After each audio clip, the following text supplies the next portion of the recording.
Bueno, buenas tardes. Es un placer estar aquí en un pueblecito de España, como es Brea de Tajo. Como tantas veces que tenemos oportunidades en la Armada de difundir las gestas que han hecho nuestros antecesores españoles, que han sido muchos de ellos provenientes de tierra adentro, aunque diga el alcalde que aquí no hay mar, pero muchos de ellos han sido de tierra adentro, indudablemente, vascos, extremeños, castellanos, catalanes, valencianos, andaluces, en fin. Y ninguno había visto la mar muchas veces antes de ir a embarcarse donde se embarcaron. Bien, mar viene de amargura, no se asusten, decían los españoles del siglo XVII, y seguían afirmando que aunque era deleitosa de mirar, resultaba muy peligrosa de pasear, pues era un lugar donde muchos se hacían ricos, pero muchos más los que yacían enterrados.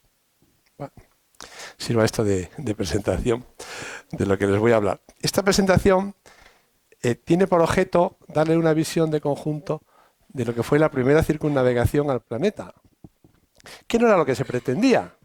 Era una expedición ordenada por Su Majestad el Rey Carlos I, cuando llegó a España, a Castilla, como rey de Castilla, y en la cual se trataba de hacer un viaje a un sitio que se llama la Especiería, unas islas que había ya por Asia, en las cuales ahora les contaré qué pasaba con las especias. Se trataba de ir a hacer era una expedición comercial, de llenar de especias y volver.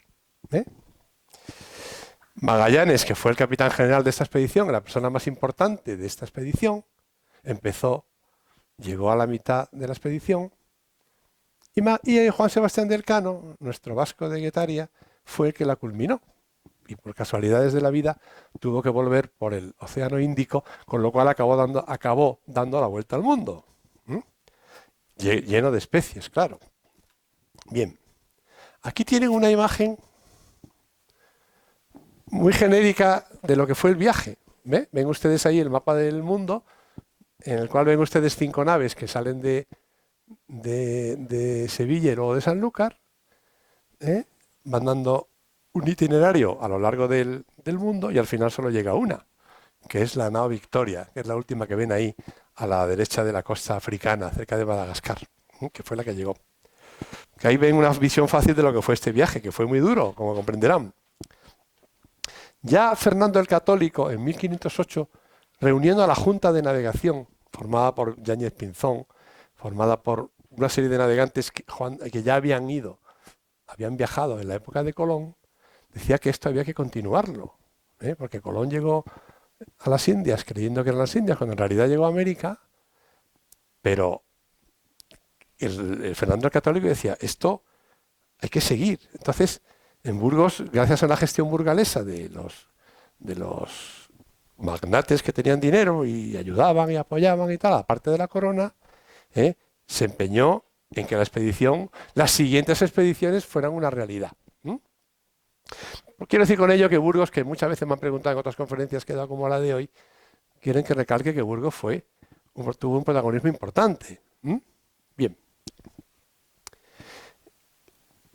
En resumen, el viaje se trataba de hacer de Magallanes unas capitulaciones, siendo Magallanes el capitán general de la expedición, para ir a la especiería, pero además había que saber si las islas de la especiería pertenecían a Castilla o no, como ahora veremos, porque eran un plato muy suculento, como ahora les contaré, qué pasaba con las especias. Y podían pertenecer a Castilla o podían pertenecer a Portugal, que eran los dos reinos del mundo que se repartían el planeta, prácticamente, porque tanto Inglaterra como Francia como Holanda pues todavía eran emergentes, no habían llegado a mucho, pero estos dos sí, gracias al papa de turno, que era el que dirimía con las bulas papales y dividía pues cada uno su parte, ¿no? Para ello hubo un año de preparación, 5 naos, se preveía 2 años de viaje y unos 250 hombres. La cantidad de hombres que fueron allí, saliendo de Sevilla, cuando correspondiera en agosto del 19, y luego por Sanlúcar y empezar el viaje, que luego lo veremos. Bien. Aquí tienen unas especias. Tienen una bandeja con unas especias que son clavo, la conocerán, y la otra es nuez moscada. Bueno, pero eso es un ejemplo. ¿Qué pasaba con las especias? Bueno, se me ha olvidado decirles, en el resumen, grosso modo, que de las 5 naos y los 250 hombres llegaron 18. Hubo más de 18, pero luego les diré por qué había más de 18. Llegaron 18. ¿Por qué? A causa del escorbuto, a causa de la justicia, de deserciones, de combates, de detenciones por los portugueses. El viaje duró 3 años y había que respetar la zona portuguesa de la demarcación castellana, entre otras muchas, pero sobre todo el escorbuto hizo estragos. Fíjense, de 250 a 236, no están las cifras exactas porque hubo deserciones, luego embarcaban en Canarias, luego faltaban por aquí, luego gente que desaparecía, total. Pero vamos a suponer que entre 230 y tantos y 250 eran la expedición. Y llegaron 18. Joder, qué desastre, ¿no? El atlas que les he enseñado antes, que se me ha olvidado decírselo, es muy bonito, pero aparte es un atlas de un tal Batista Añese de 1544. El viaje acabó en 1522. ¿Por qué lo pongo? Porque es la primera representación que existe con la derrota que ven ahí escrita. La derrota, nosotros le llamamos los marinos a la autopista. Todo este caminito que ven aquí se llama derrota, no de ser derrotado, sino de que es el camino que hicieron los barcos. ¿Qué pasaba con las especias? Las especias eran un objeto de deseo desde la época de Marco Polo, porque los alimentos no se conservaban, los alimentos cogían malos olores, los alimentos se pudrían enseguida, eran. Entonces, desde la época de Marco Polo vieron que con las especias se escondían con los olores, con los sabores, se conservaban. Y encima, muchas de ellas tenían propiedades medicinales. Entonces, llegaron a coger un valor parecido al del oro. Con lo cual, pues había necesidad de ir a por ella. Ya desde la época de Marco Polo. Dice, las especias que hoy día las compramos ahí abajo en el supermercado del día de turno, pues por €1 la canela y por otro euro el clavo. Pero en aquella época era muy caro. Y había carencia en Europa, siempre la hubo. Entonces, por eso eran un objeto de deseo. Bueno. Bien, aquí ven una carta que se llama la Carta de Juan de la Cosa, del año 1500, que Juan de la Cosa viajó en Elcano, en 1492. ¿Pero por qué es tan importante? Primero porque es la joya de la corona del Museo Naval de Madrid, la original, que es esta, vamos, la que está allí, y es la primera vez que un mapa o una carta del mundo contiene lo que es América, de esa manera tan rara y tan fea, mal definida. Si se fijan bien, pueden llegar a ver Europa, África, un poquito de Asia, pero América todavía se ve muy mal. Y de hecho no hay proporciones. Fíjense que esta es la isla de Cuba y esto es España, o sea que casi parece lo mismo de cantidad, cuando no es así. Pero bueno, voy para que vean lo importante que era la cartografía en aquella época en sus diversas modalidades, sus diversos autores, sus diversos tal. La carta era un documento secreto, porque escondía muchas cosas que, claro, si una carta que iban levantando los navegantes a medida que iban viajando y la iban actualizando en la casa de contratación, lo que se llamaba el padrón real, si caía en manos de la competencia, del holandés, del portugués y tal, ya tenía una guía para moverse por el mundo, con lo cual, joder, me vas a quitar lo que es mío. Entonces, fíjense que hay aquí figuras, aquí está un santo, por aquí aparecen los Reyes Magos, son señuelos escondiendo la posición de una serie de puntos determinados. Y luego aquí ven una raya muy importante, esta, de norte a sur, que es el meridiano de Tordesillas. Hubo varias disputas entre los portugueses y los castellanos que se repartían la demarcación del mundo. El Tratado de Alcasovas, anterior al que les voy a contar, el Tratado después de 1494, pero antes de eso, de 1494 es el Tratado de Tordesillas, en el cual las bulas papales de Alejandro VI dividían el mundo en dos partes, a efectos náuticos y de descubrimientos, sobre todo descubrimientos. Por eso, esa raya que ven ahí está situada a 370 leguas al oeste de las Islas Azores, de las islas de Cabo Verde, que andan por aquí. 370 leguas, unos 2.000 kilómetros no llega. Imagínense todo lo que había a la derecha o al este de esta línea, todo lo que se descubriera pertenecía a Portugal y todo lo que se descubriera al oeste pertenecía a Castilla. Así quedaron en ese tratado que se llama Tratado de Tordesillas. Es decir, yo podía navegar, eso sí, pero no debía meterme a descubrir las tierras que pertenecían a la demarcación del rey de Portugal, en aquella época el rey Manuel. Bien,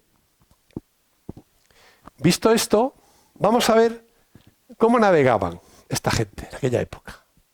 Joder, estamos hablando de una época que no tenían ni idea de dónde se movía. La navegación de aquella época, sobre todo, se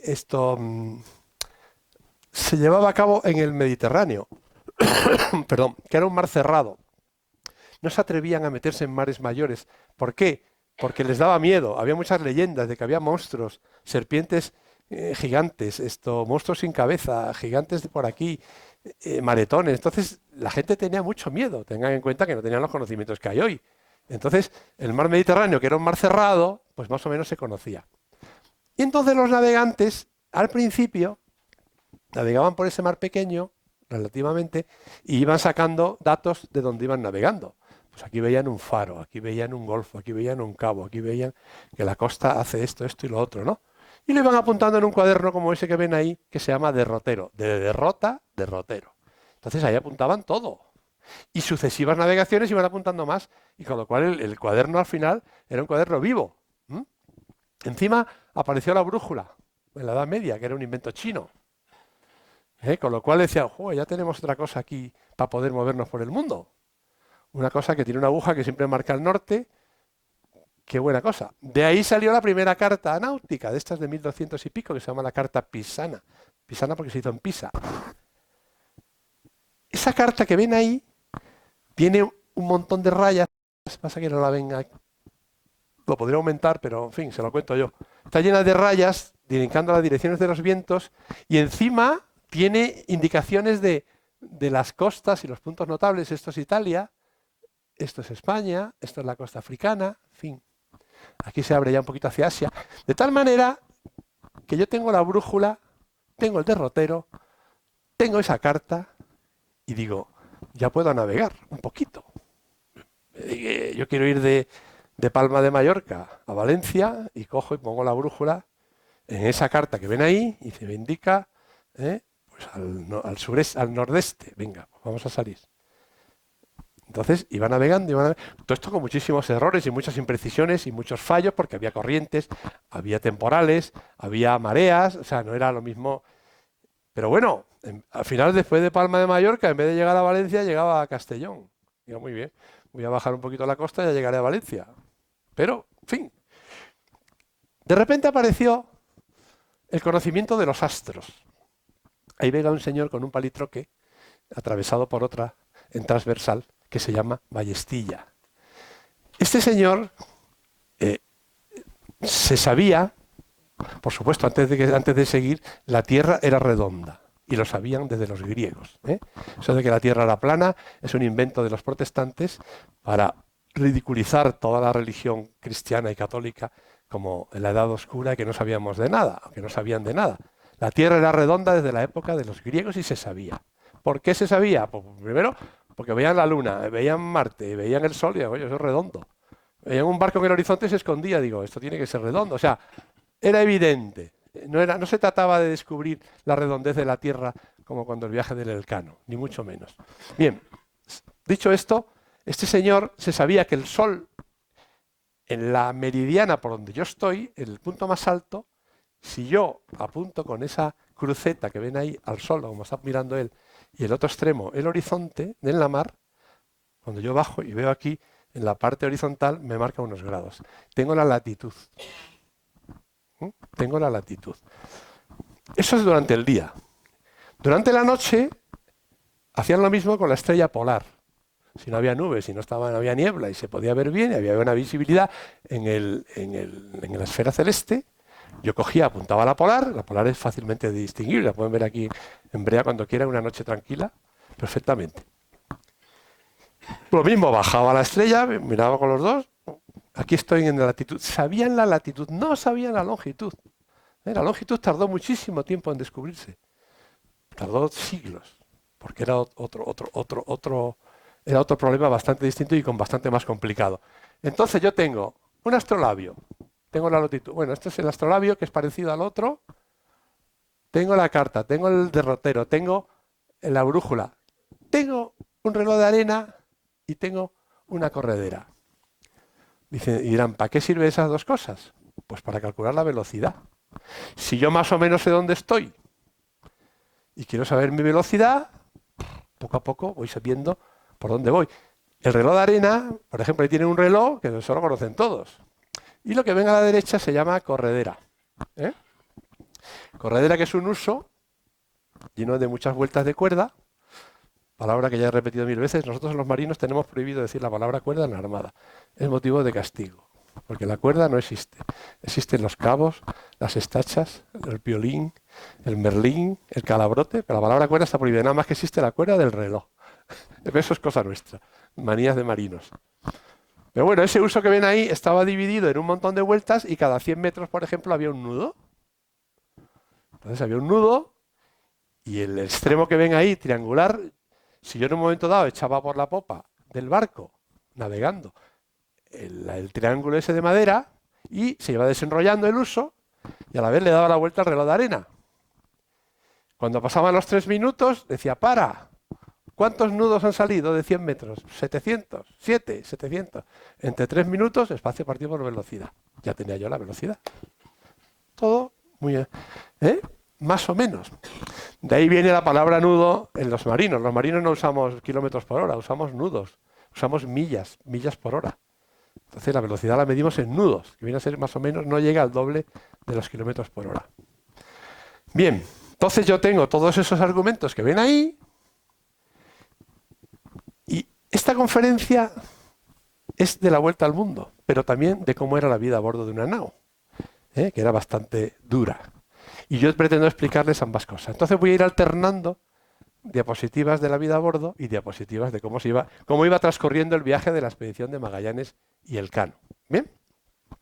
Ahí ven una nao, dice. Es una versión artística, claro. Dice, y entonces preguntarán, ¿pero qué es una nao? Dice, pues un barco. Digo, sí, un barco. ¿Pero qué más? No es fácil saber cómo era una nao. De hecho sigue sin saberse.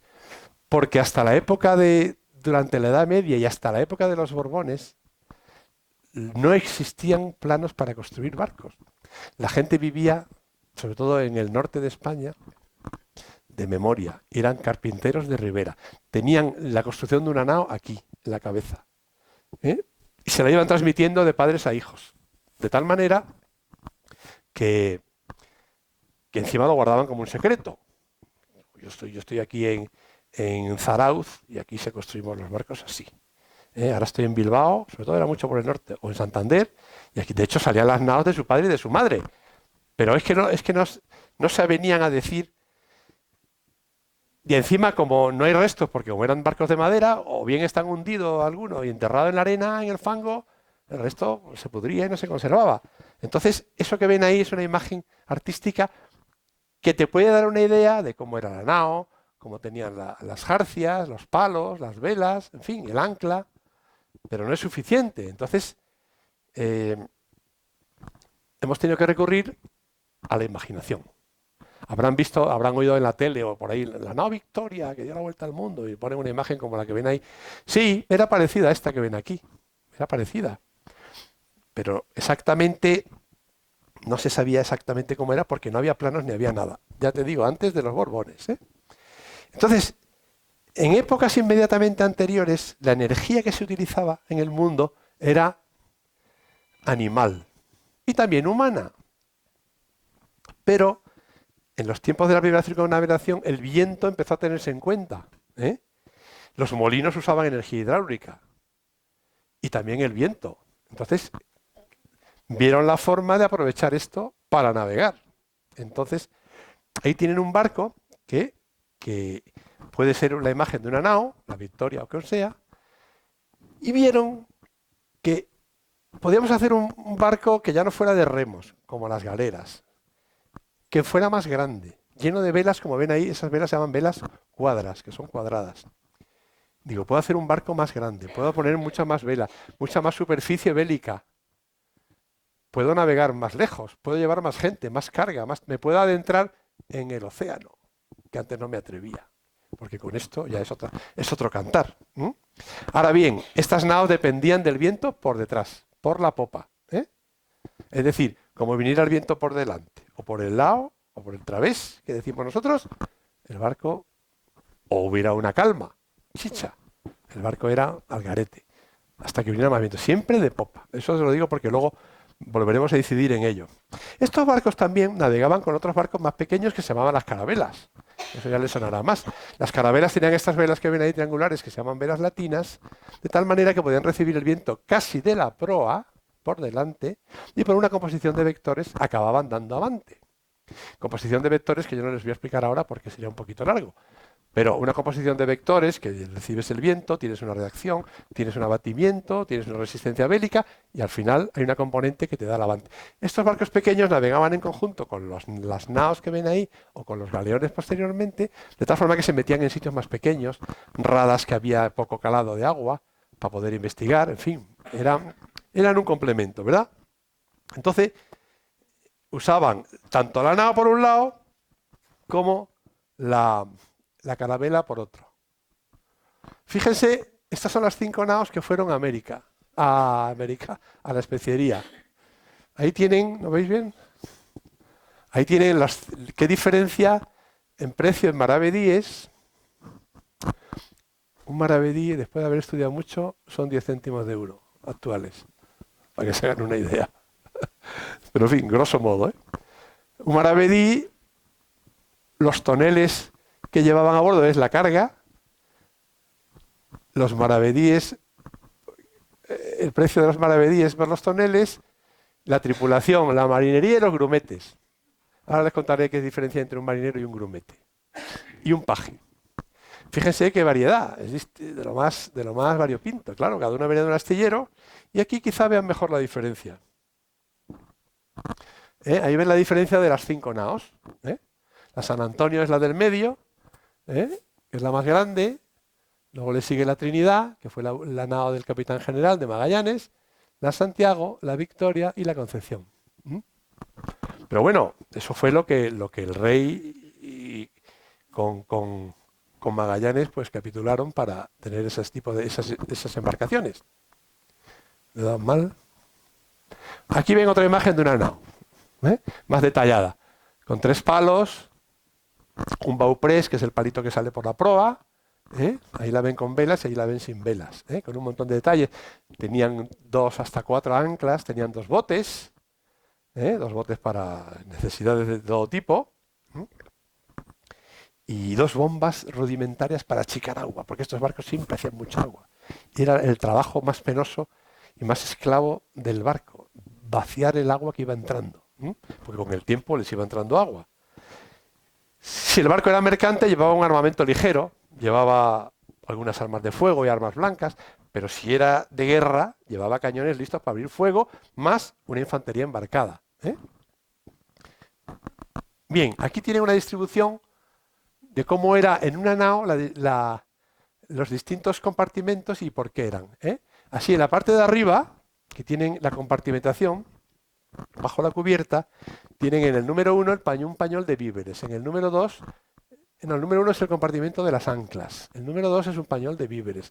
El número 3 es un compartimento de, si lo tengo aquí, una bodega. El 4 era un espacio de las bombas que les acabo de contar. El 5 era otro pañol. El 6 era un pañol del contramaestre, que era el tercero de a bordo. El 7 era el lastre. Los barcos estos llevaban lastre de piedras y tierra. ¿Por qué? Para evitar los balances con la mar y con el viento. O sea, llevaban un peso debajo. Y el 8 son las sentinas. Las sentinas es donde iba a caer toda el agua, pues aguas podridas, iban, en fin, todas las aguas sucias, por así decir, del barco, que luego generaban bastante olor. Y en la imagen de debajo ven los compartimentos de la habitabilidad. En el 1, perdón, era el camarote del capitán. Si el capitán no tenía camarote en el 1, usaba cualquiera de los números 2, que son de los oficiales. En el 3 tenían donde vivía el resto del barco, vivía en cubierta, que luego les insistiré en por qué vivían todos en cubierta. Haga frío, haga calor, llueva, no llueva, en fin, lo que fue. Todo el mundo vivía en cubierta prácticamente. Y en el 4 tenían el camarote del contramaestre. Bien. Cuando había un barco mercante, llevaba gente para marinar el barco, y cuando era un buque de guerra, pues llevaba gente de guerra, más la gente para marinar el barco. Bien, volvamos un momento a la cartografía. Este es un mapa de un señor que se llama Rosselli, de 1508. Todavía falta tiempo para la expedición. Es una carta que se podía... Fíjense en la indefinición de la época. Aquí ven como si desde el Caribe se pudiera pasar al Pacífico, que al fin y al cabo es lo que estamos buscando. El paso al mar del sur, o sea, al Pacífico. El Atlántico le llamaban el mar del norte. Y se creían que por aquí, en este mapa, claro, como ya les he dicho que los mapas eran una cosa muy secreta, y se atenía a engaños y a mentiras, y claro, cada uno dibujaba como lo quería, y según lo que pretendía. Y por aquí abajo también, por el sur de Brasil, parecía como si se pudiera pasar al mar del sur, nada más lejos de la realidad. Pero aparte les pongo este mapa por lo siguiente. Ya les he dicho que el Tratado de Tordesillas eran 370 leguas, como ven ahí, al oeste de las islas de Cabo Verde, ¿no? Claro, ese meridiano, que aquí viene el motivo de la gresca, tiene su antemeridiano, que da la vuelta, como es este, ¿vale? Justo ahí, justo aquí, fíjense, aquí están las especias, las islas del Maluco, las Molucas. ¿Qué pasa? Si ya era difícil de definir el meridiano de Tordesillas, imagínense el antemeridiano. Ese era el motivo de la disputa, de que los portugueses decían que les pertenecían a ellos y los castellanos decían que les pertenecía a Castilla. Por lo tanto, si te pertenecen a Castilla, los portugueses no deberían de ir, y viceversa, a por las especias, que era de lo que se trata en esta conferencia, ir al viaje de la especiería. Entonces, claro, bien podían quedar con la imprecisión que había del lado de los portugueses, o bien podía quedar del lado de los castellanos. De todas formas, en 1580 se acabaron los problemas. Pero tenía que llegar en 1580. Porque Felipe II heredó el trono de Portugal al morir el rey Sebastián, que era bisnieto del rey Manuel, y también bisnieto, el rey Sebastián de Portugal murió sin descendencia, y Felipe II era nieto del rey Manuel, que era bisnieto de Sebastián. Todo lo cual, ahí vino la polémica, que costó también sus combates, sus guerras y sus batallas. El caso es que al final el rey Felipe se llevó el gato al agua, que hizo con Portugal, y fue cuando ya todo el imperio era donde no se ponía el sol. Todo pertenecía a Castilla. Bueno. Los protagonistas de la vuelta al mundo. Estamos llegando ya a los protagonistas. Aquí tenemos en primer lugar al rey Carlos. El rey Carlos, con 18 años, llegó a España, como a Castilla, como rey de Carlos I, con su corte flamenca, hacerse cargo de Castilla, y bueno, fue cuando recibió a Magallanes, que es el siguiente personaje de protagonista de la expedición, que era un militar no muy experimentado en la mar, pero sí tenía mucha experiencia de haber hecho muchas navegaciones. Pero era un militar bastante puesto en conocimientos y dotes militares. Magallanes dejó al rey Manuel, siendo portugués, dejó al rey Manuel no porque le ofreciera su proyecto de ir a la especiería, sino porque le debía dinero. Magallanes estaba harto de viajar y de hacer campañas, y en Portugal pues no reconocían tanto los méritos como a lo mejor, que no siempre los reconocían en Castilla. Y encima le debía mucho dinero de una serie de campañas que había hecho. Total, que sin encomendarse a nadie, cogió y se fue con un experto que se llama Ruy Falero a Castilla a venderle el producto al rey Carlos, de lo que pretendía. Otro es Elcano. Elcano era un marino muy experimentado, normal y corriente. No es que fuera un protagonista esencial en esta expedición, luego lo fue por las cosas que sucedieron, pero era un marino que llevaba muchas campañas, también le debían dinero, pero también le perseguía la justicia, porque llegó un momento que le faltaba mucho el dinero, se compró un barco y no podía mantenerlo ni pagar a su dotación, total, que lo quiso vender y lo vendió, pero se lo vendió a los italianos, cosa totalmente prohibida en aquella época, vender naves o naos de la corona o al servicio de la corona a una potencia extranjera, por lo cual, un sacrilegio. Y luego encima tenía problemas con Hacienda. O sea, le debían dinero, le buscaban por la hipoteca, en fin. Dijo, yo me voy a la expedición, que seguro que me voy a mejor vida, porque aquí me la van a dar todas con queso. Bien, Fonseca era un obispo, que era un ministro encargado de las Indias, uno de los principales protagonistas de lo que era la casa de contratación, y apoyó muchísimo el proyecto de Magallanes. Cristóbal de Haro era un comerciante burgalés que ya había apoyado con su dinero, porque era gente de dinero, bastantes campañas de los portugueses, y se ofreció a pagar la campaña que proponía Magallanes. Porque cuando llegó Carlos I desde Flandes, imagínense, llega de Flandes, encima sin saber ni papa de español, con su corte flamenca, todos estos escépticos con lo que quería decir Magallanes, en cierto modo con razón, porque claro, así como la carrera de Indias, que luego la veremos, estaba ya muy definida desde la época de Colón, se sabía cuándo se salía, cuándo se volvía, qué se traía, qué se dejaba de traer, qué gente llevaba. Esto de la expedición de Magallanes había mucha incertidumbre. Porque ¿a dónde vas? A ver si encuentras el supuesto paso, si vas a ir al paso. ¿Con cuánta gente va? Entonces, no estaban por la labor de apoyarle y por lo tanto el rey tampoco. ¿Qué pasa? Que dijo este Cristóbal de Haro, sí, pues yo estoy dispuesto a apoyar a Magallanes y yo pago la expedición y lo que cueste. Y dijo el rey, joder, pues este parece que va en serio. Con toda la experiencia que tiene, más vale que le apoye.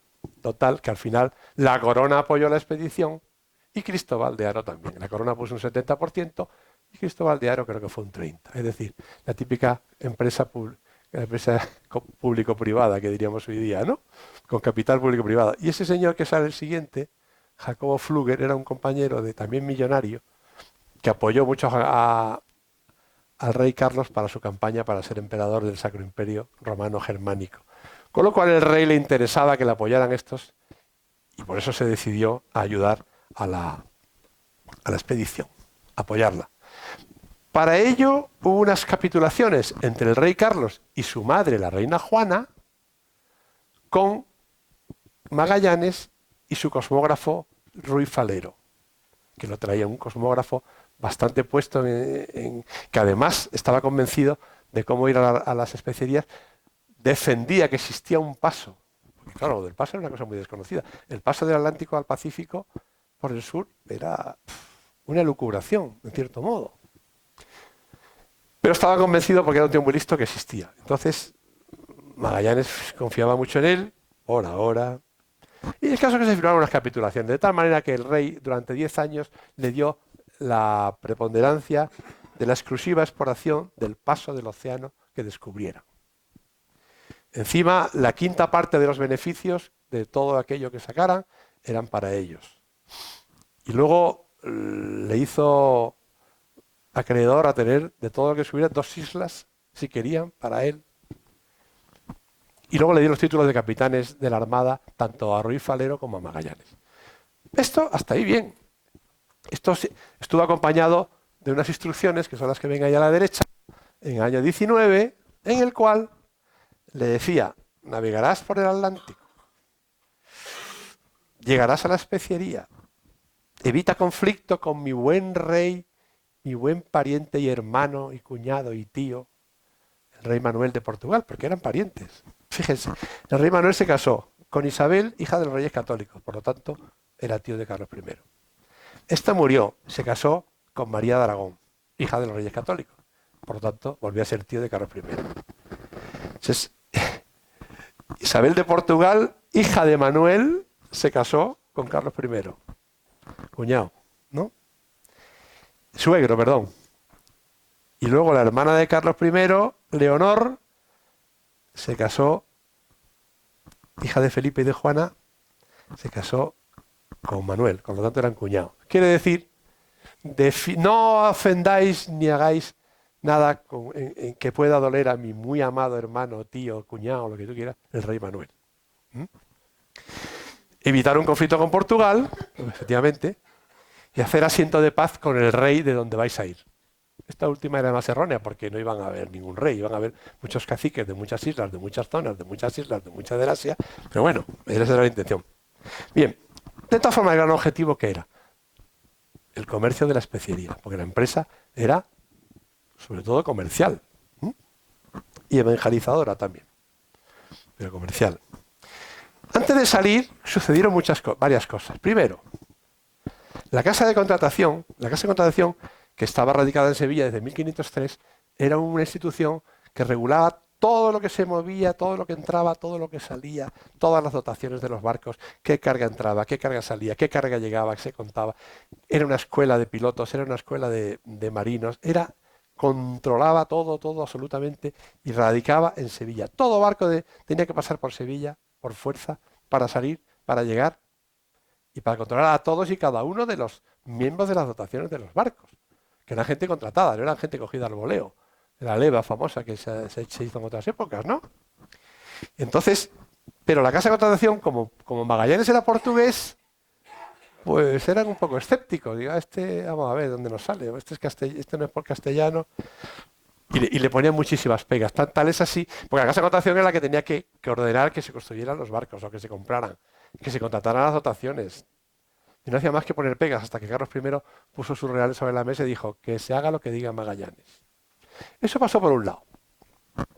Por otro lado, Ruiz Falero, el famoso cosmógrafo que les he dicho, parece ser que empezó a tener problemas mentales, además de discutir mucho con Magallanes en una serie de detalles que les hicieron distanciarse cada vez más, de tal manera que lo quitaron de en medio para la expedición. En su lugar, el rey nombró a un veedor, o sea, como una persona conjunta que se llama, que era Juan de Cartagena, un castellano, para que fuera mando conjunto, es decir, mandando lo mismo que Magallanes. Dos personas mandando lo mismo, mala cosa. Eso no puede salir bien nunca. De hecho, no salió, como luego veremos. Y bueno, así salió, y así quedó nombrado. Y por último, el rey Manuel de Portugal decía, esto va para adelante, esto no puede ser. Intentaron convencer a Magallanes que se volviera a Portugal, que dejara la expedición con el rey Carlos, pero Magallanes dijo que nanay. Le mandaron a través del embajador o de diplomáticos a convencerle, no hubo manera, le amenazaron, incluso intentaron matarle, a él y a Ruiz Falero. Fíjate tú a dónde llegó la cosa. Pero bueno, se salvó. Bueno, volviendo a la vida de los barcos y cómo eran y tal, aquí ven una nao, en otra representación, a la izquierda tienen todos los que fueron, fíjense qué cantidad de nacionalidades, castellanos, italianos, portugueses, franceses, flamencos. ¿Por qué pasaba eso? Porque era muy difícil contratar gente experimentada y que quisiera navegar, porque no era lo mismo que la carrera de Indias, que estaba ya muy definida, muy conocida, y se sabía perfectamente cuándo ibas, cuándo salías, cuándo volvías, qué ibas a hacer, mientras que esto era una cosa tan indecisa que costaba contratar gente, de tanta forma que, fíjense la cantidad de gente, hasta 3 negros, hasta un inglés, por Dios, un malayo, era el esclavo de Enrique de Malaca, y a la derecha tiene, aunque lo vean desde ahí mal, todas las profesiones de los que iban a bordo, desde el capitán, el maestre, el piloto, contramaestre, etc. Y quiero hacer hincapié en que había marineros, había grumetes y había pajes. Y dirán, ¿en qué se diferencian? Bueno, el marinero era un encargado que realizaba todas las tareas que hubiera que hacer a bordo. De anclas, de velas, de botes, cargas, descargas. El grumete era un joven de 16 a 20 años que era aprendiz de marinero. Y el paje era un jovencito de 8 a 16 años, fijaros qué cosa más chica, que eran criados, hacían de criados y de aprendices de grumete. Esa era la cadena. ¿Vale? Bueno. Y por fin empezamos el viaje. Las 5 naos que ya les he contado, la San Antonio, la Trinidad, la Santiago, la Victoria y la Concepción, salieron un 8 de septiembre de... No, perdón, que me equivoco. Agosto de 1519 y un mes y pico más tarde, un 20 de septiembre, salieron de Sanlúcar. ¿Cómo empezó el viaje? Bueno, pues empezaron bordeando, como ven aquí, la costa africana. Las estrellitas significa por dónde pararon, hicieron escala. Y los triangulitos por dónde pasaron. ¿Qué pasa aquí? No está muy definido que Magallanes tuviera que ir por fuerza aquí, al paso del sur, que ven ahí con ese puntito rojo. Magallanes tenía libertad porque se deduce de las capitulaciones, que se están estudiando mucho, son motivo de mucha polémica hoy día, de que realmente pues no tenía por qué ir exactamente a buscar el paso del sur de América, sino que podía ir perfectamente, ¿por qué no? Y además tiene cierta lógica. En fin, lo que yo digo es discutible y opinable. ¿Por dónde iban los portugueses desde hace ya muchísimo tiempo? Los portugueses iban por aquí, bordeando África, desde 1490 y pico. 1490 y pico, que iban ya Abreu, Vasco de Gama, Bartolomé Díaz, y se estableció una ruta hacia las Especias por el Índico, por el sur de África y tal. Cosa ya conocida de hacía muchos años, con lo cual dices tú, ¿qué lógica tiene? Porque tengo que ir a un sitio a perderme allí cuando tal. Entonces, de hecho, Magallanes, a los capitanes que no les informaba, porque tenía un carácter muy seco, era muy rudo, no les informaba de lo que iban haciendo. Fíjense que empezó el viaje bajando por la costa africana y de repente en un momento dado se abre hacia la costa de América. Hasta ahí bien, como luego veremos cuando les enseñe los vientos predominantes, tanto en el norte como en el sur del Océano Atlántico. Hasta ahí bien, pero es que luego siguió bajando. Magallanes ya antes les había dicho, bueno, y antes de llegar ahí a la bahía de Santa Lucía, pasaron por Tenerife y luego fueron a la bahía de Santa Lucía, hoy día Río de Janeiro. Antes de todo eso, en mitad de este camino por aquí, Juan de Cartagena no simpatizaba en absoluto, el que les dije mando conjunto, no simpatizaba en absoluto con Magallanes. De tal manera que como Magallanes encima no les contaba los planes, no les decía cada día dónde tenían que ir, qué plan tenía, qué mapas, no les daba las cartas, no les contaba. Magallanes tenía 5 capitanes bajo su bota, a los cuales le había ordenado al rey en las capitulaciones que tenía que tenerle perfectamente informado de sus intenciones día a día. Es más, fíjense una anécdota. Es que perdonen que me alargue, pero hay cosas tan muy chulas que me dan ganas de... Había una orden que decía que todas las noches todos los capitanes tenían que pasar por la nave capitana, que era la Trinidad, donde iba Magallanes, todas las noches pasar por su costado y dar las buenas noches y saludar al capitán general, ¿no? Pues todos lo hacían. Juan de Cartagena, que era de capitán de la nao Concepción, una noche pasó la nao con un marinero que le dio las buenas noches y dice el capitán general, ¿esto qué es? ¿Tú estás obligado a saludarme a mí todas las noches como está mandado? Y dice, no solamente no le saludo, sino que mañana le voy a mandar un grumete. O sea, era una...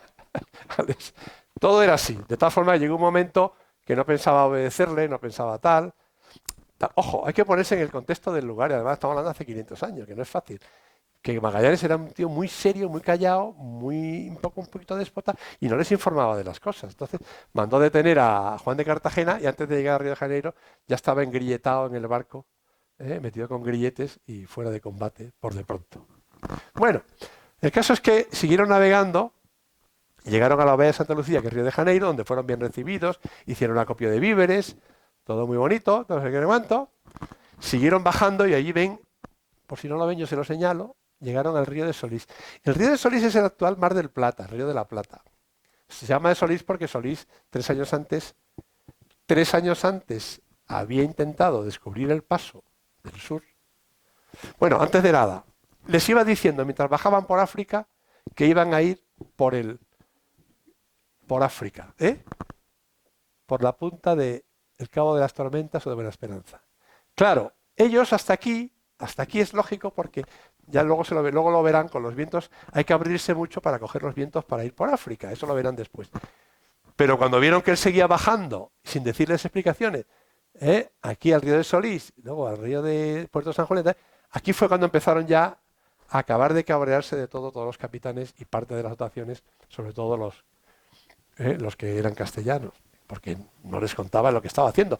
Magallanes estaba convencido que quería, él hablaría de todo, pero él quería ir al paso del sur, por fuerza. Pues, tenía a su amigo Serrano, un portugués que estaba ya en las Molucas, que le había dicho que el paso existía. El camarógrafo Rifalero le decía que existía. Total, que él hacía una cosa, pero luego decía una cosa, pero luego hacía lo que él quería. Y lo peor es que no se lo contaba a la gente. Con lo cual, pasaron por el río de Solís, que 3 años antes ese señor se había metido en el río de la Plata, pensando que ahí era el famoso paso al Pacífico, aunque era un río de agua dulce, decía, hombre, agua dulce, qué mar salada más dulce. Y en una entrada en uno de las bahías fueron atacados por unos indígenas y se lo comieron a él y a unos cuantos más. Con lo cual, los que pudieron huir llegaron a España de vuelta diciendo que no habían encontrado el paso. Entre otras cosas, pues habían cargado a Solís. Entonces Magallanes dijo, vamos a seguir lo que hizo Solís y vámonos a adentrarnos dentro del río de la Plata hasta el fondo. Que llegaron al fondo y efectivamente llegaron, era un río que con su nacimiento y aquí no hay ningún paso. Bien, y siguieron bajando ya las dotaciones con el gran cabreo del silencio de Magallanes, que llegaron al siguiente puerto que ven ahí que se llama San Julián. Aquí ya Magallanes, esto era el invierno austral, y decidió parar las naves en la bahía de San Julián varios meses para invernar y pasar el frío del invierno austral, ¿no? Que era muy, en fin, era bastante aparatoso. Y ahí se formó un motín contra Magallanes, que dice, la mezcla que forman el carácter autoritario de Magallanes, su lógica reserva en cuanto a la información náutica que trae de Portugal, las ambigüedades de las órdenes e instrucciones reales y la muy común ambición humana, y por último, y no menos importante, el miedo a lo desconocido, provocan que el capitán general desbarate con tanta rapidez y decisión como rigor la aplicación de la correspondiente justicia. O sea, consiguió aplacar a todos o detener a cerca de 40 y pico que se estaban rebelando, entre ellos el Cano. Juan de Cartagena, ya le habían quitado los grilletes, era uno de los principales instigadores de la rebelión y empezó a ajusticiar gente, para eso tenía el poder de ajusticiar. Se cargó a 2 capitanes, a Juan de Cartagena por aquello de que lo había nombrado el rey, encima que dicen que era hijo o sobrino del obispo Fonseca, que les he nombrado antes, por aquello de que lo había nombrado el rey con ese cargo de mando conjunto, y el clérigo que también se rebeló por aquello de ser cura y no se atrevía contra la iglesia, si no se lo hubiera cargado también. Al clérigo y a Juan de Cartagena los abandonaron a una isla. Y a Gaspar de Quesada y al otro los ajustició y allí no se andaban con tontería. Te ajusticiaban y luego te cuarteaban, te troceaban y al agua. Pero claro, le quedaban 40 más. Pero digo yo, le dijo Espinosa de los Espinosa, no te cargues a todos porque es que te vas a quedar sin gente para navegar, como así fue. Entonces, tuvo que perdonar al resto y tal. Bueno, pasaron la invernada, salieron hacia el sur, siguieron, y a la nao más pequeña, que era la Santiago, la mandó de avanzadilla, nosotros llamamos descubierta, que fueras viendo y metiéndote por diversos ríos, radas, bahías, a ver si encuentras el paso. Pero naufragó y se perdió el barco. Se perdió, la gente la recuperaron, pero el barco se perdió. Entonces quedan 4 barcos de los 5 que os he contado. Bien. Vamos a seguir con la vida a bordo. Esto es un marinero, un grumete, está subido en una tabla de la jarcia. ¿Qué ropa llevaban? Pues lo que ven ahí. Un pantalón celeste, más o menos, un blusón blanco y un bonete rojo, que tiene mucho éxito. Había reglamentaciones para el vestuario de la marinería, pero no todo el mundo la cumplía. Generalmente la gente se traía la ropa de casa, ¿eh? Ropa de casa que acababa hecha en unos harapos. El calzado también acababa deteriorado, con lo cual acababan descalzos y hasta que no llegaran a puerto pues no recuperaban muchas veces la ropa. Es decir, aquello sumado a la pobreza de vestuario, pues había el frío, el calor y la humedad, pues era ocasión de muchas enfermedades. ¿Mm? Eso en cuanto al vestuario de la marinería. Bien, esto es una réplica también del Museo Naval de cómo puede ser que fuera la nao Victoria. ¿Mm? Los alojamientos que ya les he hablado antes, como ven ahí, la tripulación alojaba en la cubierta principal, aquí todo el mundo. Aquí. Menos el capitán y los oficiales y el contramaestre, el resto vivían ahí. ¿Por qué? Primero porque en la bodega no se podía estar, porque había que evitar robos, había que evitar cualquier tipo de actividad y estaba cerrada y vigilada. Eso por un lado. La gente dormía sobre esteras. Y encima el capitán quería tener a la gente lista para lo que hiciera, para maniobras, para ataques de cuando veían velas enemigas aproximarse. Entonces, teniéndolos ahí arriba, pues los tenía todos a mano. Y estos dormían en esteras, que durante el día las alojaban en unos sacos de esparto. Esteras que en su caso a veces servían de mortaja también, porque ahí las enfermedades estaban a la orden del día. Y luego teníamos la bodega, como ven ahí, encerraba otros peligros. Ahí lo ven con sus sacos de víveres y con sus sacos de tal y sus pipas. Las pipas son los barriles que ven ahí de agua y de vino. Había un calor sofocante, el ambiente podía estar muy cargado y entonces no era conveniente, aunque estaba prohibido encima, no era conveniente. Si alguien se quedaba dormido ahí, podía acabar con las ratas mordiéndole. Las cucarachas le podían entrar en la oreja, en la nariz, en la boca, y los chinches lo podían acribillar. Y otros viajeros indeseables que había ahí. Entonces, no era bueno dormir ahí. En definitiva, la vida a bordo en una nao era muy difícil y era muy complicada. Muy difícil y muy complicada. Había un gran hacinamiento. Había que compartir en cubierta no solamente que vivieran las marinerías, sino que encima estaban los baúles, que ahora veremos. Estaban los animales, las vacas, los cerdos, las gallinas, los caballos. En fin, era una carrera de obstáculos ir de proa a popa en 30 metros de eslora, que es la longitud del barco.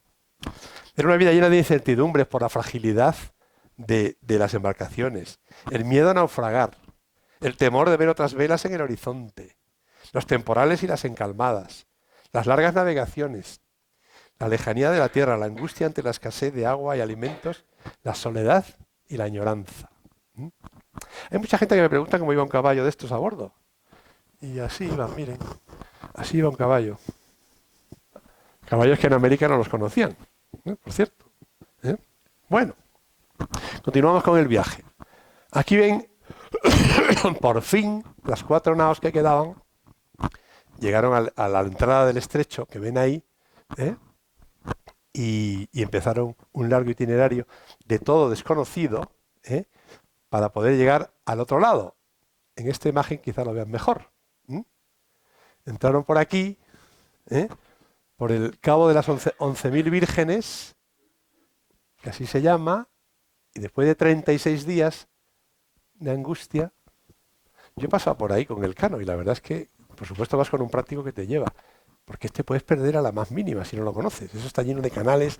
Pues imagínense estos hombres, con todo el valor, metiéndose ahí, hasta que por fin llegaron después de 36 días. Pero antes de ello, aquí, en medio, la nao San Antonio desertó. Lo hago entre comillas, desertó. En una incursión que le había mandado Magallanes a la San Antonio de la Concepción por un canal, iros por aquí, la Victoria y la Trinidad por aquí, para ir siempre buscando la salida. Y digo, la San Antonio El capitán de la San Antonio, que se llamaba Álvaro Mezquita, era muy leal a Magallanes, pero el piloto, que se llamaba Esteban Gómez, también portugués, que había estado participando parte en el motín de San Julián, tenían tal cabreo ya de tanto aguantar a Magallanes que arrestaron al capitán, lo hicieron prisionero, lo metieron en una bodega, dio en una noche la vuelta a la nao San Antonio, que era la más grande de las que os enseñé antes, y dio la vuelta y en una noche desapareció y tiró hacia España. Eso se llama deserción. Deserción en términos militares. Con el tiempo llegó a España después de X meses, les contó una milonga ahí a los abogados, a Fonseca y al rey, de que habían desaparecido, de que... Contó muchas cosas. También contó cómo era Magallanes, contó lo de San Julián, contó que había mandado a Juan de Cartagena, de tal forma que les metieron en prisión a 3 de ellos, al capitán que estaba preso, a Esteban Gómez y al otro, y a Jerónimo Guerra, que era el capitán de la nao después de estar el otro detenido.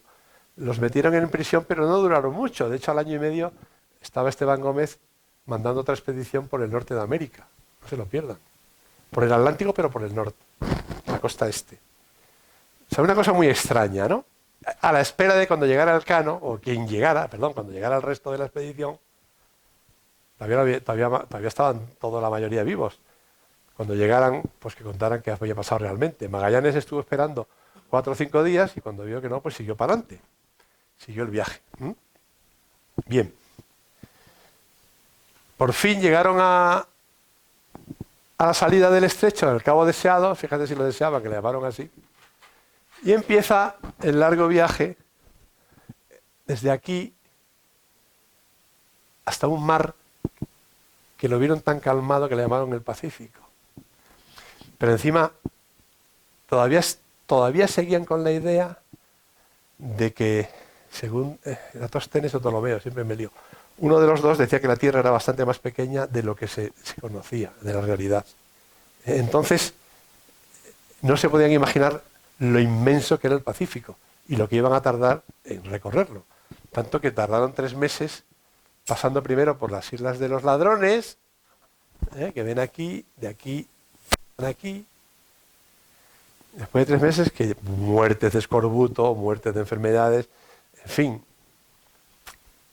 Llegaron a la Isla de los Ladrones, hoy día se llaman las Marianas, donde está la isla de Guam, y allí por fin pudieron hacer acopio de víveres y de fruta y de agua, etcétera, etcétera. Le llamaban ladrones porque los indígenas empezaban a subirse en los barcos a robarles todo lo que podían. Entonces eran tantos que tuvieron que deshacerse de ellos y salir. Menos mal que habían cargado víveres. Y después de aquí llegaron a Filipinas. Fíjense, estas 3 estrellitas, estas son las Molucas. Llegaron a Filipinas, que aquí tienen un cuadrito un poquito más grande. Decían los capitanes que quedaban. Digo, bueno, este hombre, Magallanes, ¿por qué nos lleva aquí? Filipinas se llamaba Archipiélago de San Lázaro, antes de Filipinas. Filipinas se lo puso más tarde Legazpi, en honor del rey Felipe, o príncipe. Dice, ¿por qué nos lleva por aquí, tan al norte? Porque ya se sabía dónde estaban las Molucas. Dice, una de dos, o se ha perdido, o este quiere ir a unas islas y hacer acopio, como en las capitulaciones le iban a regalar 2 islas, dice, este va a llegar aquí, va a tomar posesión de tal, con lo que ha oído de las islas de por ahí, de Filipinas y tal. Bueno, el caso es que él, con su idea inicial, pues llegó a las Filipinas y, entre otras, llegó a la isla de Cebú, que la ven ahí marcada con esa marquita roja. La isla de Cebú, pues como otras cualquiera, se hizo amigo del cacique, se llamaba Humabón, lo consiguió evangelizar, a él, a su mujer y a toda su tribu, a todos, tomó posesión de la isla y el rey estaba de acuerdo en nombre del rey Carlos I, pasaba a pertenecer a la corona, etcétera, etcétera, etcétera. Lo que pasa que Humabón le dijo, bueno, a mí todos los caciquillos de la isla de Cebú me obedecen, excepto uno que se llama Lapu-Lapu, que está en una isla que ven ahí que se llama Mactán. Y dice, ese no está dispuesto a obedecerme ni a mí, ni desde luego ni a vos, ni al rey Carlos, ni a nadie. Y aquí fue donde Magallanes dijo, tranquilo que aquí estoy yo. Voy a ver a coger a este Lapu-Lapu y le voy a hacer pasar por la tira. Claro, ahí fue uno de los grandes errores de Magallanes, porque le dijo Mabón, pero bueno, déjame que te mande mi gente contigo que te eche una mano. Incluso la gente de tus barcos, nada. Yo con 3 botes y 30 hombres, aquí voy a dominar a Lapu-Lapu y me lo voy a llevar. Voy a llevarla a que pase por la tira. Nada más erróneo, claro, Lapu-Lapu le estaba esperando en la isla de Mactán, con 1500 indígenas, con flechas, lanzas y de todo, claro. Tú con 20 o 30 tíos, por muchos arcabuces que lleves, y encima llegan con los botes se embarrancaron porque había rocas, tuvieron que bajarse en medio antes de llegar a la orilla, con las armaduras, metiéndose agua hasta aquí. O sea, mucho arcabuz, pero claro, los 1500 se asustarían 200, pero que todavía quedan 1000 y pico. Total, aquello fue una masacre, entre las cuales murió Magallanes, descuartizado, como era costumbre habitual, matarte y después descuartizarte, y 2 o 3 más, y el resto huyeron, y desde el fondo están las naos viendo ahí con pavor lo que está sucediendo. Total, que Humabón dijo, estos castellanos no son tan invencibles como yo me creía, ni divinos, porque mira lo que ha pasado. Y les hizo una encerrona. Invitó a todas las dotaciones de los barcos, de los que quedaban de los barcos, a comer una noche allí en un banquete, y aprovechó para hacer una escabechina. Y fue una emboscada que empezó a cargarse marinos, no sé si murieron 40 o 50, total. Que el resto salieron corriendo a los barcos y dijeron, aquí no podemos seguir, porque esto es una trampa. Se fueron a los barcos, se subieron a bordo de las 3 naos que quedaban, la Concepción, que era la que estaba en peor estado, decidieron desembarcar todo el material y embarcar a la gente en las otras 2, la Trinidad y la Victoria, porque no había gente suficiente para llevarla. Entonces la quemaron. Embarcaron todo lo que traían y quemaron la Concepción. De tal forma que empezó una peripecia que ven ahí a lo largo de Filipinas, bajando por diversas islas donde fueron bien recibidos en general, con alimentos, con buen trato y con los reyes agradables a los castellanos, y por fin llegan a la isla que ven ahí abajo, que se llama Tidore. Por fin llegan a las Islas Molucas. Ahora seguimos con el viaje. Vamos otra vez a las cosas que pasaban a bordo. Efectos personales. Ahí ven arriba un baúl. Toda la dotación, cada uno llevaba sus pertenencias, pero según la categoría, era un baúl mayor o era menor, y era 1 o 2, o un baúl para 2. El capitán llevaba 3 baúles para él. Y ahí guardaban todas sus cosas. De los efectos personales. Luego en la foto, el cuadro de la imagen de la derecha, que es un cuadro de Ferrer Dalmau muy bonito, que se ve a la Victoria, tenían sus trabajos, estaban a 3 guardias. La marinería montaba todo tipo de guardias para poder saber de todo en cualquier momento que hiciera falta para cualquier tipo de faena a bordo. Y los contramaestres dirigían pues todas las maniobras de encaminadas a los aparejos, la vela y tal. Y el chifle que ven ahí es un pito que hoy día se utiliza, hoy día se sigue utilizando en los barcos nuestros de la Armada. A título honorífico, para dar honores y tal, pero en aquella época se utilizaba para todo, no hacía falta hablar a bordo. Con diversas formas de pitar con el chifle, se llama chifle, distintas tonalidades de los tonos que utilizaban, la marinería ya sabía lo que tenía que hacer. Hoy día eso se utiliza en el buque escuela Juan Sebastián del Cano, que lleva a bordo 300 personas entre guardias marinas y dotación. Entonces no se puede uno andar ahí a golpe de gritos y de altavoz y nada, con el pito es suficiente. Y los contramaestres, vamos, desde ir a comer hasta maniobra general, hasta fondear, cualquier cosa, con ese silbato que ven ahí. Bien. Comida a bordo. Bueno, alimentación a bordo. Ahí ven una imagen de la alimentación a bordo, con animalitos y todo. Era a base de galleta, de agua, de vino, alimentos frescos, secos, salados, ahumados. Para aportar hidratos de carbono, para aportar proteínas y grasas. Para ello había legumbres, arroz, garbanzo, guisantes, habas, lentejas, todo eso, etc. Las grasas se extraían de los vegetales, del aceite, del tocino y la manteca. En general, la dieta principal y más normal era el tocino, el vino, el agua, el queso y la salazón. El vino, había mucho vino a bordo, porque el vino aguantaba más que el agua se podría muy pronto. Sin embargo, el vino no. Entonces, para poder beber lo que fuera, por lo menos el vino saciaba la sed. El agua se bebía a 2 manos, además. Una para taparte la nariz y la otra para beber. dado el hedor del agua. Ahí ven una serie de animalitos, cuchicheando, unos gorgojos, unas ratas, en fin, eran compañeros habituales de los... La galleta que les he hablado, o bizcocho, que era el pan, era lo que más tiempo duraba a bordo. Ahí lo tienen.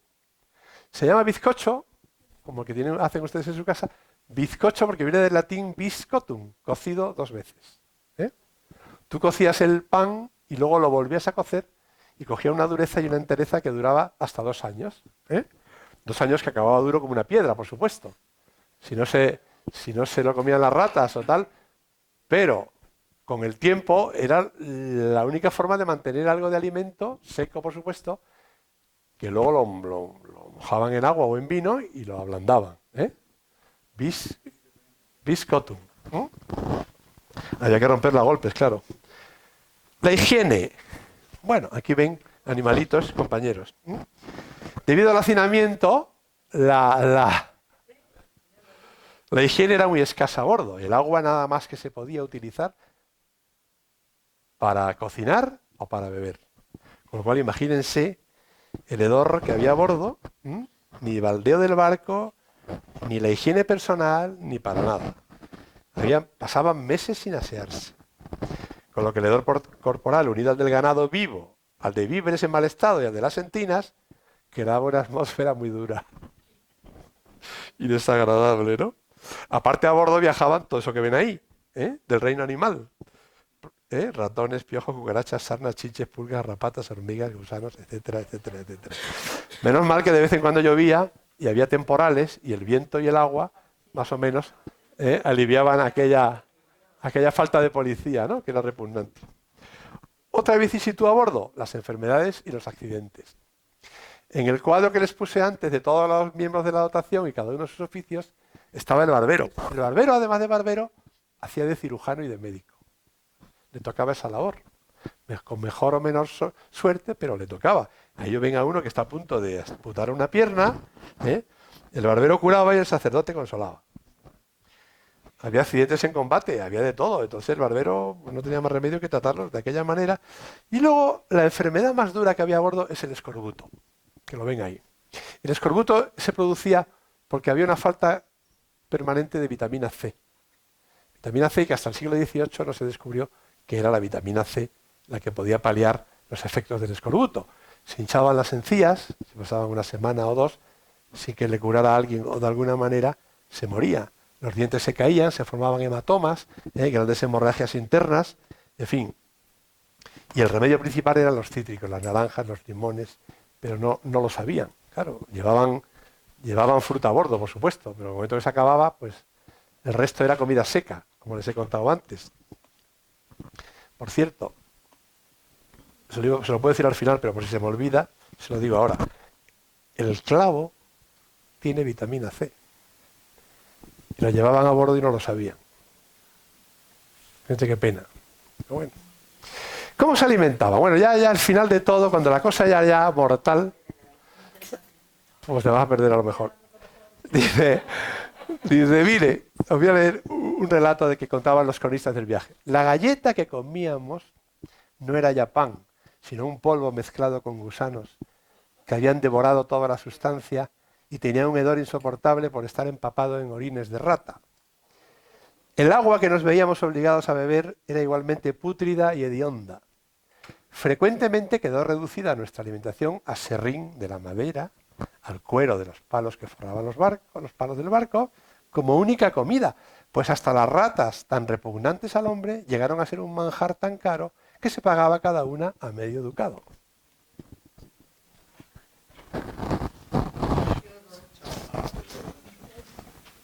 Bien, vamos a seguir con el viaje. Ya está bien de vida a bordo por ahora, hay más, ¿eh? Bien, el caso es que la Trinidad y el... ¿Puedo seguir, no? Rafa, si estáis a gusto.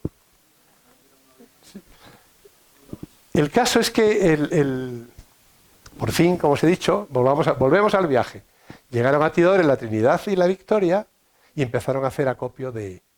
Hay una islita cercana que se llama Ternate, que ahí estaban los portugueses. Pero mientras no se enteraban, porque los portugueses, como digo, defendían que era suyo y los castellanos, pues, que era nuestro. Mientras tanto, en el ínterin, iban cargando de especias, los dos. Entonces llegó un momento que los portugueses se enteraron y empezaron a intentar detenerles y recogerles todo lo que llevaban de especias, todas las que os les he dicho antes, y decidieron salir la Trinidad y la Victoria. La Victoria ya la mandaba Juan Sebastián del Cano y la Trinidad un señor muy importante que se llamaba Gómez de Espinosa, que se había convertido en el jefe de los dos. ¿Qué pasa? Que la Trinidad salieron, pero pensaban salir por el Índico, por aquí. En vez de volver por aquí, donde la había mandado el rey, vieron que por aquí no iba a ser posible, por lo que ahora les contaré, de los vientos. Salieron los dos, pero la Trinidad no podía. Estaba hecha mixtos, estaba hecha añicos. Tenía la quilla medio rota, bueno, total, que volvieron a entrar y empezó a reparar la Trinidad y el Cano le dijo a Gómez, mira, yo me voy a ir, tú quédate aquí reparando y cuando decidas salir, el Cano salió solo, pasó por la isla de Timor, por aquí abajo, siguió haciendo acopio de víveres y empezó este largo viaje por aquí, hasta que llegó a las islas de Cabo Verde. ¿Qué pasa? La Trinidad, en tanto, se quedaba reparando y salió. Pero en la época que la Trinidad quiso salir, ya los monzones, porque aquí los vientos de aquí, es que yo pienso que el Cano debía conocer el régimen de vientos. En la época que salió el Cano, que era diciembre, entre noviembre y marzo, los vientos eran favorables por de la popa, como les dije, vientos del noreste. Pero a partir de entonces los vientos eran contrarios, del sudoeste. Y esto lo debió saber Gómez de Espinosa cuando reparó la nave y dijo, yo por ahí no puedo llegar. Entonces intentó irse por el Pacífico, pero subiendo, por lo que luego les contaré también, con el viento. Pero estaba tan mal, que tuvo que volver. Lo detuvieron los portugueses, le quitaron todo lo que tenía a bordo, detuvieron a todos, quedaron 17, de los cuales fueron muriendo poco a poco, pasaron unas vicisitudes horrorosas. Al final, después de varios años, y pasar incluso por la India en prisiones diversas, acabaron llegando 3 a España. Pero el Cano no, el Cano siguió su viajecito, que ahora les diré cómo termina, y llegó a la isla de Cabo Verde, aquí la ven. Claro, desde aquí hasta aquí, imagínense lo que les acabo de leer de la comida, habían pasado 5 meses sin tocar tierra. 5 meses. Y esas eran las islas de Cabo Verde, por supuesto portuguesas, claro. Y con la excusa de que venían de América con avería y que querían, por favor, pidieron permiso y pudieron, las naves no atracaban, fondeaban y mandaban los botes al puerto. Pudieron quedarse allí fondeados para hacer acopio de víveres porque ya se morían.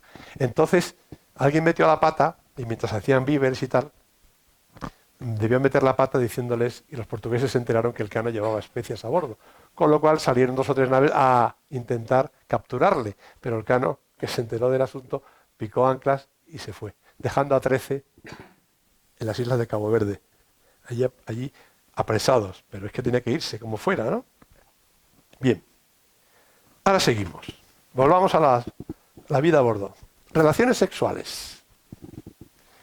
Las relaciones sexuales a bordo, como comprenderán, era una actividad muy difícil, poco menos que imposible.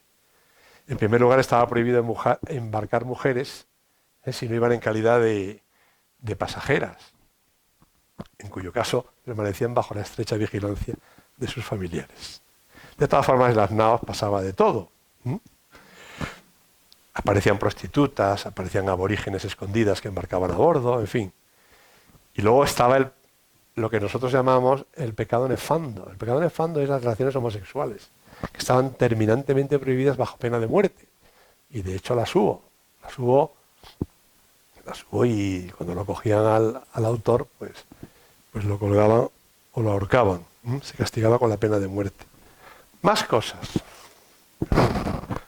La religiosidad a bordo. La dotación existía a los servicios religiosos, había que respetar la de los otros que tenían otras religiones, ¿no? Pero en fin, los que eran cristianos y católicos, pues en los baúles que les he contado montaban altares improvisados y se hacían los servicios religiosos a los cuales todo el mundo tenía que asistir cada día. Esta imagen que ven ahí se llama el Santo Niño de Cebú, que es una imagen que Magallanes les regaló. ¿Se acuerdan del cacique Humabón que les habla de Cebú? Pues después de evangelizarlos a él, a su mujer, a su tribu y tal, les regaló esa imagen tan bonita que ven ahí. Esa es la imagen actual, que hoy día es muy venerada. En la isla de Cebú cada año se celebran, pues como nosotros celebramos la Virgen del Carmen o la Virgen del Pilar, ellos lo celebran cada día con mucha veneración desde que aquella vez. Entretenimientos y diversiones, pues jugaban a las cartas, se contaban historias. Es que había mucho tiempo a bordo, aquello era... Había que pasar el tiempo. Jugaban a los dados. Faltas, delitos y castigos. Ahí ven a uno que lo están tirando al agua y a otro boca abajo. Porque como allí había que imponer el orden, la disciplina y el castigo severo si había reyertas, si había difamaciones, si había, en fin, puñaladas, asesinatos. Y había grilletes, había cepo, había prisión, corte de mano, corte de pie, azotes. Pasar por la quilla. Dejar en tierra. O muerte. Más cosas que sucedían a bordo de una nao. Los monstruos que les he dicho antes, ahí arriba a la izquierda.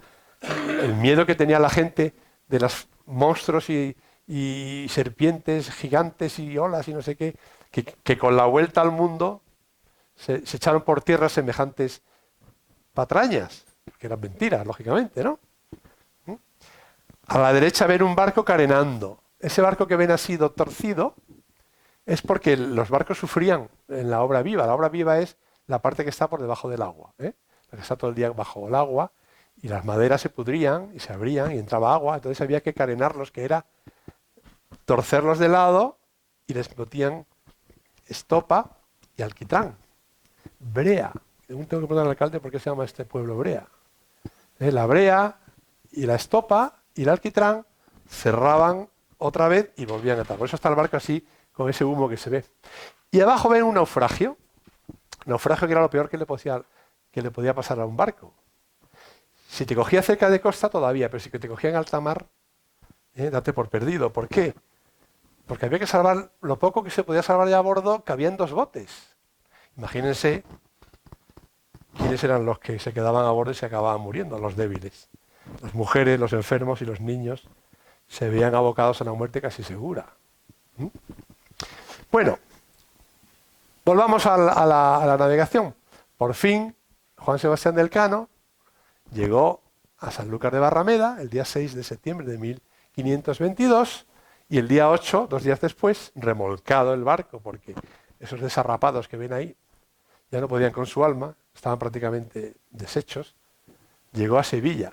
Ahí se ve que están bajando de la escala del barco para dar gracias al convento de la Virgen de la Victoria y después a otro convento, con cirios. Esa imagen no es real, porque los barcos, como les he dicho, no atracaban, fondeaban, pero es un cuadro de Salaverría del Museo Naval de Madrid y fíjense porque les dije al principio que llegaron 18, pero que podía haber algunos más, ¿verdad? Pues sí, llegaban 3 indonesios que llevaban a bordo sin identificar, sin marcar, sin reclutar, sin matricular, de los cuales aquí se ven 2, en un palito, en una verga. O sea que 18 más 3, 21. Por supuesto cobraron su nómina, cobraron todos y eran tratados tal, pero eso me he enterado yo hace poco. Y lo del cuadro también. Ya estamos terminando. Total, que las naos, esta imagen la pongo porque es muy bonita.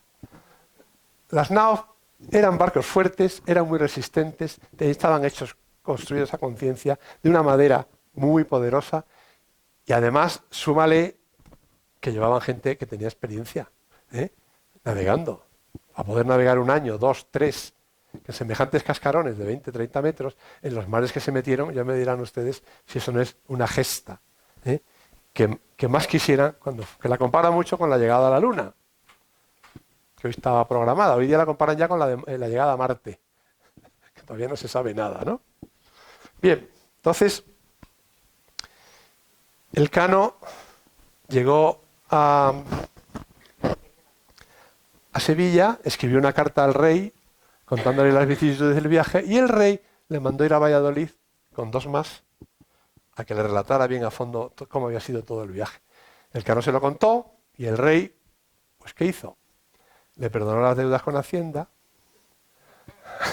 le puso un sueldo para toda la vida y le puso un escudo de armas que ven ahí, que eso está a bordo del buque escuela, se llama Tu primus circundedisti me, fuiste el primero en darme la vuelta, que es este barco tan bonito en el que todos los marinos hemos tenido el honor de navegar haciendo un curso de nuestra carrera.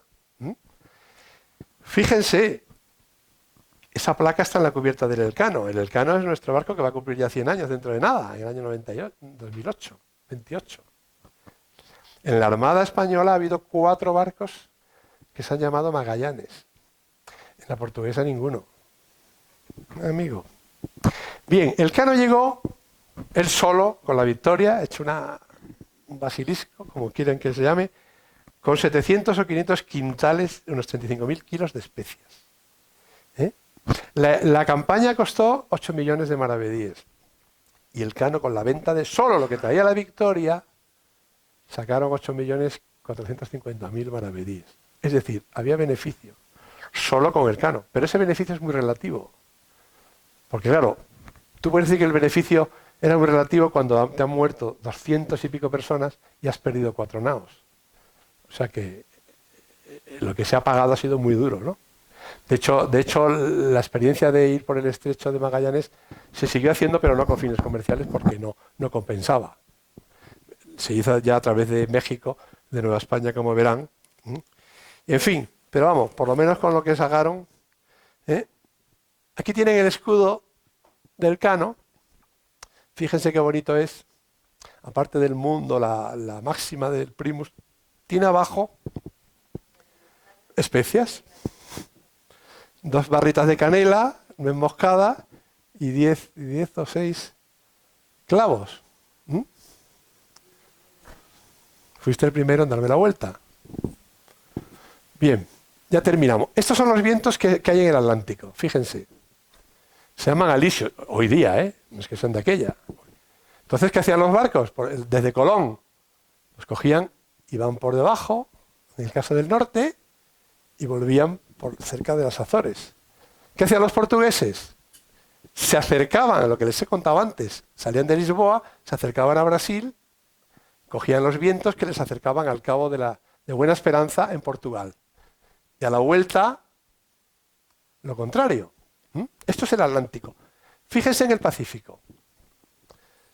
Para los que no entiendan de viento, aquí ven estas rayitas, todas uniformes, tirando hacia la izquierda, es el viento de levante, de donde viene. Y las pequeñitas son la intensidad. Claro, así llegaron como llegaron, con el viento de popa, como les contaba antes con las naos, con el viento empujando. Pero a ver quién se atrevía a volver, no había manera. Por eso pasó lo que pasó. Arriba había más totu revolutum y abajo también, pero lo que es la parte central, cercana al Ecuador, era imposible. Tardaron 45 años en descubrir el camino de vuelta por el Pacífico. Fíjese, Espinosa con la Trinidad casi lo consigue, pero estaba tan mal que se volvió. Elcano se fue por el Índico. No fue hasta 1564 con Legazpi en una expedición a Filipinas para fundar Manila, que llevaba un sabio antes, ¿esto qué es? Antes monje, antes navegante, después monje, que se llamaba Andrés de Urdaneta, que sabía cómo volver de Manila a Veracruz, a Acapulco, perdón. Ya no se usaba lo de abajo, prácticamente esta ruta no se utilizaba. Se utilizaba con métodos científicos, pero comercialmente se utilizaba esta. Salir de Acapulco, en Nueva España, o sea, México, a Manila, y esto fue lo que descubrió Urdaneta en 1565, porque estaba convencido que lo conocía. Si se fijan en lo que les enseñé antes, aquí arriba, aquí ya hay más vientos, más variantes. Aquí había una corriente japonesa, que se llamaba Kuroshiba, que ayudaba a subir hasta llegar a California, en Estados Unidos. Bueno, o la Baja California, que es Nueva España. Se había descubierto lo que hoy llamamos el galeón de Manila, el galeón de Manila o la nao de China. Eso duró 2 años, 2 siglos y medio. Y de aquella manera España fue la que tenía la primicia comercial en ese gran pedazo de océano que se llamó el lago español. Eso duró 2 siglos y medio, hasta la independencia de México en 1815.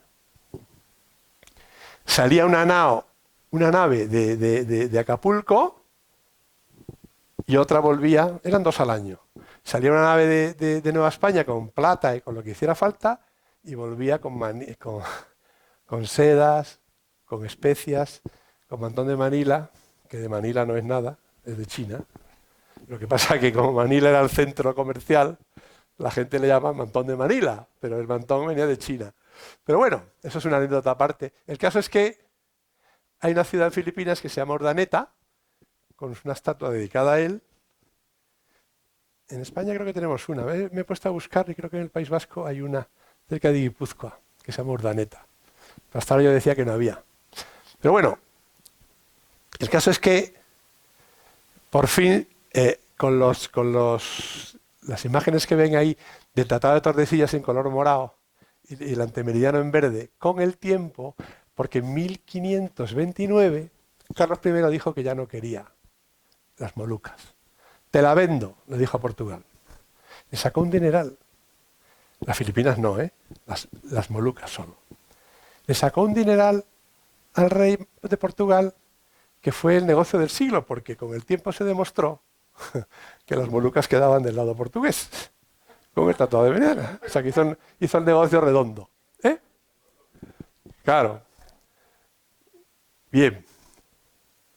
Y así quedó lo que se llama el abrazo del mundo. Ahí lo pueden ver. El galeón de Manila, este itinerario, estas derrotas, la carrera de Indias era esta, todos los descubrimientos castellanos de color amarillo, que ven aquí naranja, la ruta marrón de Perú a Manila, y todo lo verde es portugués. Se había hecho el abrazo del mundo, y cuando el rey Felipe ya era el rey de todo el imperio, pues así quedó. Se acabó. Muchas gracias.